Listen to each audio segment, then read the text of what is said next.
Well, by the end of this month, the Navy will have trimmed some 3,000 enlisted men and women from its ranks, not due to poor performance on their part, but because of plain and simple downsizing.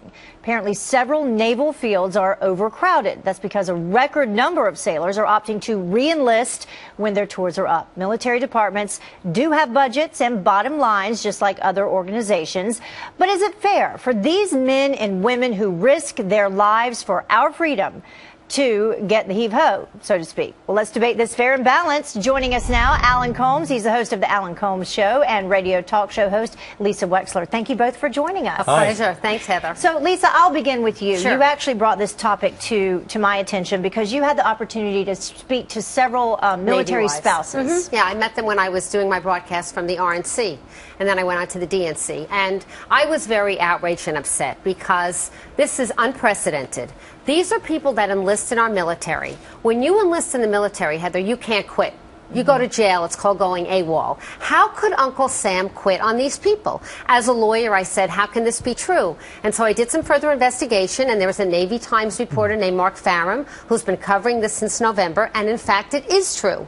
They have been fired in the middle of their enlisted duty. I think it's immoral as well as illegal and unfair. And these are men and women who have been enlisted for 7 to 15 years, yes, worked in one of 31 different jobs, are affected many aviation-related fields, specialties that the Navy has determined just simply had too many people. Alan? Well, the chairman of the Joint Chiefs of Staff, Martin Dempsey, said it is performance-based, and they're looking at people's performance to see whether or not they deserve to stay in. Secondly, he said readiness would not be compromised by this. And thirdly, this is part of sequestration that was agreed upon with Republicans and Democrats, and they're cutting $487 billion.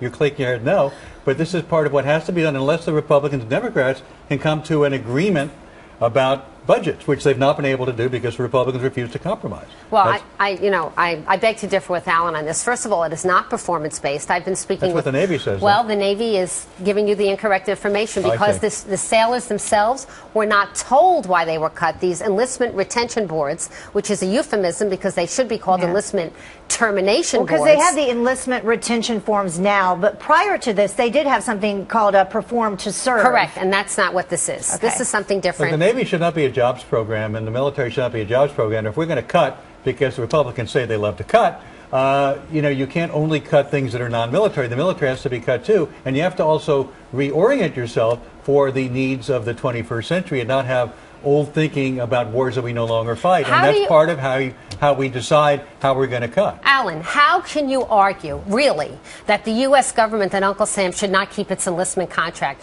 Do you know that when these people are let go, this is despicable. Do you know when they're let go, they have to actually sign up in return for their severance for 3 years active duty, and that if they go on disability, they have to give back their severance payments? This is unprecedented. It's bad for morale. It's bad in the Navy, and it's bad as an example to all the rest of our military branches. What do you say about that, Alan, in terms of the severance packages? I think that if they are cut, they should get a severance package like any other job. If you work in the private sector, cuts are made all the time because of budgets. Now, the conservatives who say we have to watch budgets and they want to compare it to the private sector and they want to compare it to how families have to do budgets, you can't then say, well, this is an exception because this should be a jobs program.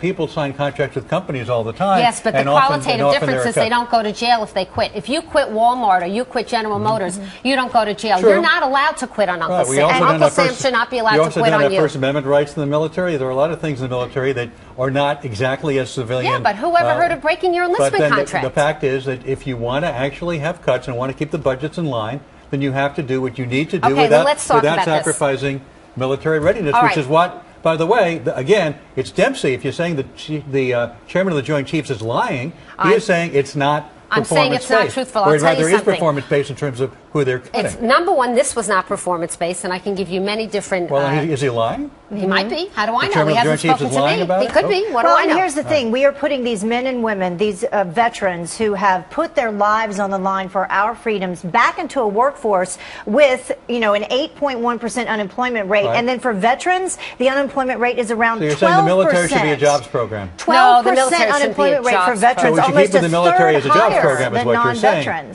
And by the way, Romney and Ryan would cut something like $11 billion in Veterans Affairs. So There's something else that needs to be added to this conversation. Okay, I'm finally, sorry. last One other word. thing.